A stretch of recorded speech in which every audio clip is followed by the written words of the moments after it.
안녕하세요. 김태훈의 현명한 투자자 방송 시작하겠습니다. 본 영상에서 다루는 내용은 투자 권유가 아니며 각 개인의 투자 판단에 대한 책임을 지지 않습니다. 별도 SNS 채널 가입을 유도하거나 투자 권유 및 유료 리딩 서비스를 홍보하는 불법 사칭 계정에 유의하시기 바랍니다. 자, 오늘 로보티즈에 대해서 좀 말씀드리겠는데요. 이 그림에서 보시지 로보티즈는 이 액추에이터, 로봇 액추에이터라는 이 부품과 또 개미 로봇이라는 자율주행 로봇, 이 두 개가 가장 큰 사업입니다. 근데 이번에 이 액추에이터 사업은 그대로 로보티즈가 가져가고 이 자율주행 로봇 분야는 로봇 이치라는 그 별도 법인으로 물적 분할을 하기로 한 것이죠. 그렇게 되면 회사가 두 개로 나눠지는 겁니다. 이쪽 부품업체들은 이 부품은 액추에이터를 계속 이 개미에게 공급을 하면서 수익을 낼 수가 있겠죠. 그리고 로봇 이치라는 자율주행 로봇은 말 그대로 이제 새롭게 열리게 되는 자율주행 로봇 분야에서 새로운 사업을 해가면서 수익을 키워나가는 겁니다. 그래서 나중에는 이 로봇 이치라는 이 자율주행 로봇 분야를 뭐 2대 주주로 있는 LG전자에 매각할 수도 있겠죠. 그러면서 안정적으로 그 LG전자 쪽에다가 이 로봇 액추에이터를 공급하는 그런 역할을 로보티즈가 맡게 될 가능성도 있습니다. 그래서 지금 보시게 되면 이 다이내믹 셀이라는 이 액추에이터 같은 경우는 로봇이 제어되는 이 모터나 감속기나 제어기나 통신부 같은 이 구동장치, 여기에는 이 액추에이터가 반드시 필요한 그런 그 부품이기도 하고, 그렇기 때문에 이쪽 시장이 굉장히 로봇 시장이 커지면 커질수록 이쪽 시장도 함께 커지게 되는 구조를 갖고 있습니다. 그리고 여기서 만들었던 이 개미란 이름의 자율주행 로봇 같은 경우는 이제 실증 사업을 하고 있고 점점 사용 범위를 늘려가면서 실제로 이게 이제 매출을 일으켜주는 사업이 되고 있죠. 그리고 지금 매출액 좀 보시게 되면 전체 매출액의 97%가 지금 액추에이터 쪽에 나오고 있습니다. 그리고 자율주행 로봇은 아직 시작 초기이기 때문에 매출 비중이 2% 정도밖에 되지 않죠. 하지만 장기적으로는 자율주행 로봇은 완성품이기 때문에 이쪽 시장이 훨씬 더 커질 겁니다. 그래서 보시게 되면 액추에이터 쪽 매출의 대부분인 걸 볼 수가 있고요. 예, 이거 2025년 1분기 실적을 기준으로 말씀을 드리는 겁니다. 그래서 이제 1분기 실적을 비교해 보면 매출액이 102억으로 지난 전년도 2024년보다는 훨씬 늘어난 걸 볼 수가 있죠.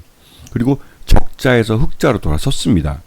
그러니까 매출 100억이라는 게 이 지금 현재 단계에서 로보티즈의 규모의 경제라는 것을 볼 수가 있는 것이죠.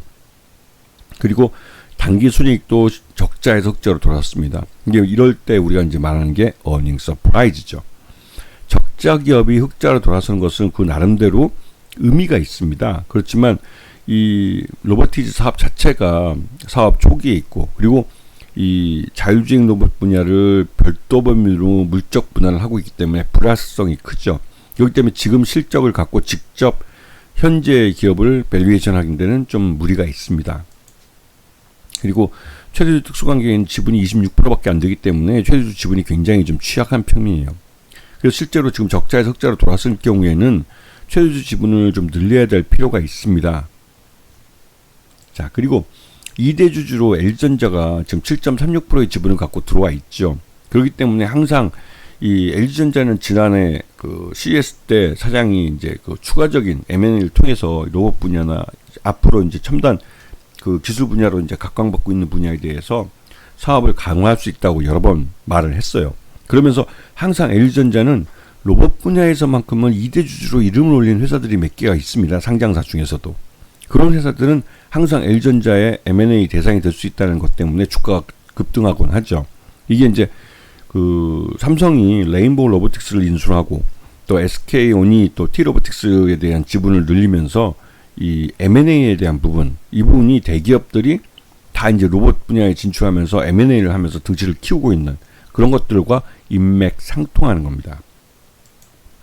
그래서 최근 들어서 이제 로보티즈는 MIT, 미국 MIT입니다. MIT와 손잡고 피지컬 AI 기술 분야의 기술 개발에 나섰는데, 이 피지컬 AI라는 것은 AI가 두뇌 역할을 한다면 그 두뇌가 명령하는 것을 통해서 실제로 움직이면서 어떠한 인간에게 용역이나 서비스를 해줄 수 있는 그 몸통으로서 이 로봇 분야가 이제 앞으로 각광받을 거라는 것이죠. 이건 지난번에 그 2025년 CES 때 그 젠슨 왕 CEO, 그 엔비디아의 젠슨 왕 CEO가 자신이 만든 그 AI 가속기를 손에 들고 나와서 자기 등 뒤로 이 로봇 업체들, 그러니까 휴머노이드 로봇을 만드는 로봇들을 쫙 줄 세워놓고 여기에 내 AI 가속기가 들어가서 이 로봇들이 움직일 수 있도록, 즉 머리 역할을 해주는 이런 피지컬 AI가 산업이 앞으로 발전할 것이고, 이 로봇 회사들은 나의 고객사다라고 대외적으로 천명을 한 것이죠. 물론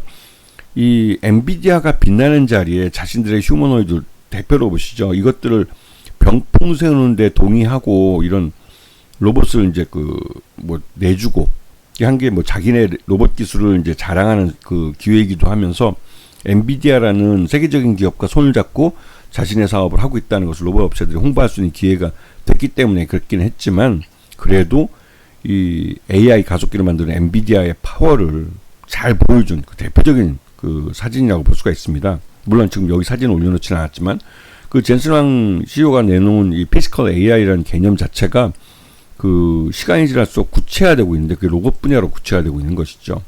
이번에 로보티즈 같은 경우는 지금 기존에 하고 있는 주력 사업인 액추에이터, 이 로봇 전용 액추에이터 사업은 그대로 가져가고, 로봇 이치라는 별도 범위를 통해서 자율주행 로봇 분야를 그 물적 분할을 해서 가져가겠다는 겁니다. 그 물적 분할을 하면 100% 지분을 갖고 있기 때문에 실제로 이 로보티즈가 이 로봇 이치를 LG전자에 매각을 할 수도 있어요.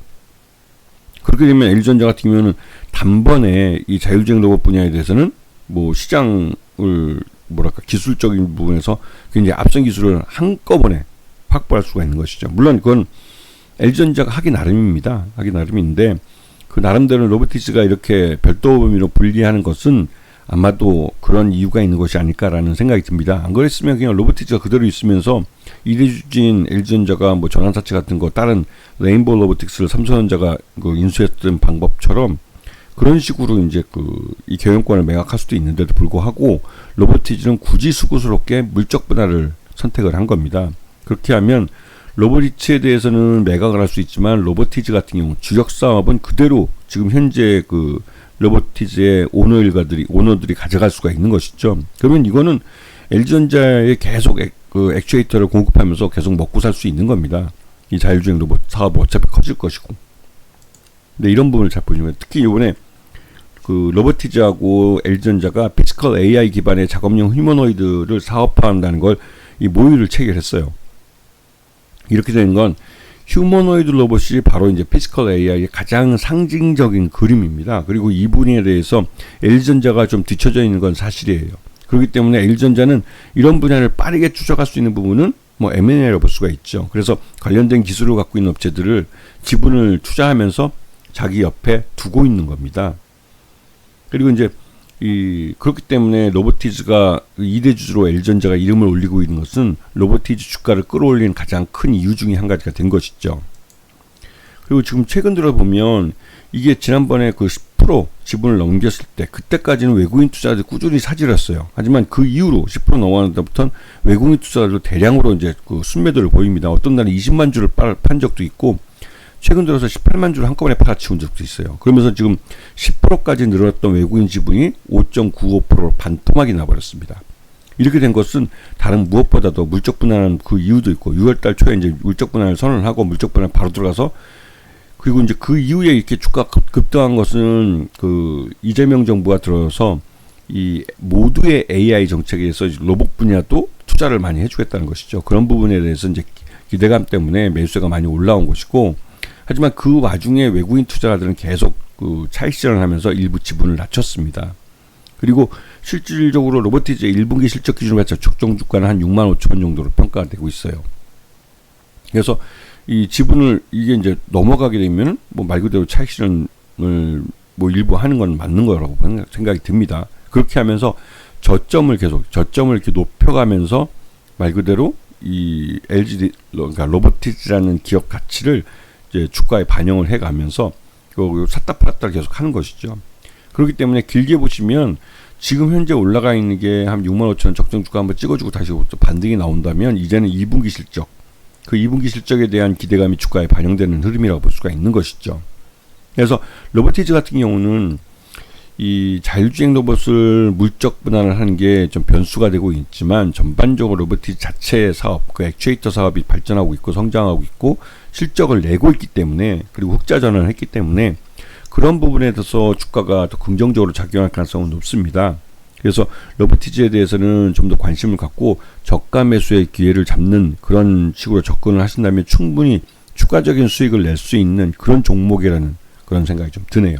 왜냐면 레인보우 로보틱스는 물론 삼성전자가 인수해줬지만 주가하고 그 2등주라고 할 수 있는 로봇주들하고 주가 차이가 꽤 큰 편입니다. 결국은 1등주가 치고 나가면 2등주와 3등주도 그 뒤를 따라가는 게 일반적인 증시의 사례예요. 그렇기 때문에 이 로보티즈도 관심을 갖고 보셔야 될 타이밍이라는 것이죠. 아시겠죠? 자, 오늘 방송 여기서 마치겠습니다. 감사합니다.